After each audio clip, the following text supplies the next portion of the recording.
Баршаңызға сәлем, сіздермен бірге дәметкен. Бүгін Корея халқының пянцай деп аталатын пигоди дайындаймыз. Өте дәмді, ыстық тағам. Арнама лайк басып, тіркеліп қоюларыңызды сұраймын. Ең алдымен қамырын дайындаймыз. 1 килограмм ұнға 2,5 шай қасық ашытқыны қосамыз. 2 шай қасық қант, 1,5 шай қасық тұзды қосып араластырамыз.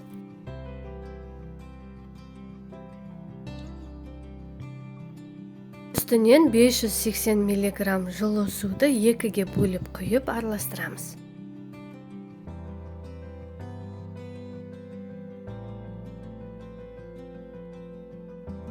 Екі ас қасық күнбағыс майды құйып, қолымызбен қамыр елейміз.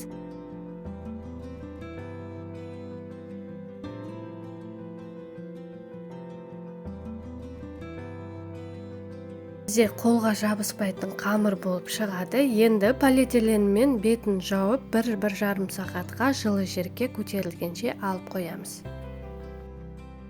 Сол уақыттың аралығында салмасын дайындаймыз. Майдалап туралған 40 қабатқа 1 шай қасық тұзды қосып, қолымызбен басып аламыз. Осылай көлемінде кішіреуі керек. Тартылған етке сарымсақ, пиязды қосамыз. Үстінен қойдың құйрық майын қосамыз. Құйрық майды қосу міндетті емес, ол өзіңіз қалауыңыз бойынша. Үстінен 40 қабатты саламыз. Оған 1,5 шай қасық тұз, қара бұрыш, қызыл бұрышты қосып, жақсылап қолымызбен араластырамыз. Осымен біздің пигодinin салмасы дайын.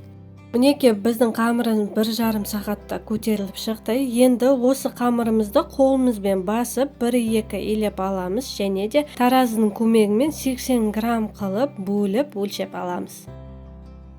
Бөліп алған қамырды дөңгелек формаға келтіреміз. Бетін целлофанмен жауып, шетінен бір-бірден алып жаямыз.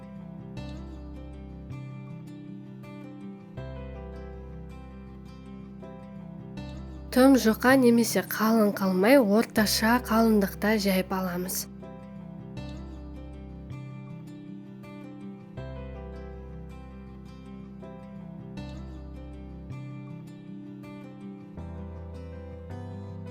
Ал енді үстіне салмамызды саламыз. Шамамен 1 ас қасықтай толы, молдау етіп салған дұрыс болады.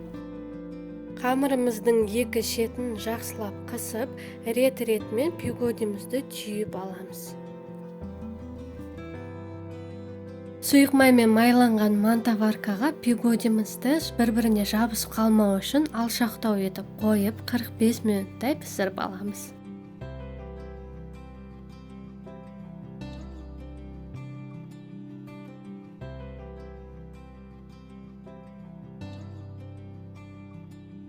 Осымен біздің ыстық тағамыз дайын болды. Асыңыз дәмді болсын. Видео рецепт ұнаған болса, достарыңызбен бөлісіп кетіңіздер. Және де менің каналыма лайк басып, тіркеліп қоюларыңызды сұраймын. Сіздермен бірге болған дәметкен.